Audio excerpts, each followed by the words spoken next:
Okay guys, mayong adlaw sa inyong tanan. So, ang kaning sign karon na inyong makita, usa kani sa ka side na sa Yamashita Treasure. Kini guys. So, katong mga treasure hunter diya, kini na video guys para na sa inyo ha. So, kini inyong makita karon, digit marker guys. Kini ang among na discover karon na treasure. So, kini siya guys. Kining nagbuntod diri guys, and then asay engraved diri sa kilid. Ani siya. Pasabot ani, usa ni sa kabuntod na nagpoint. And then kaning engraved niya sa kilid. So patagak siya diri.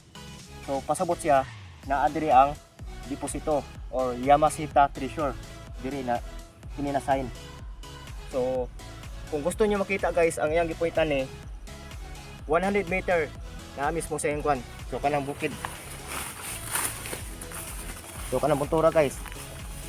Kanang buntura. And then ang katong pangpang niya gipasabot na paubos. Kana diha.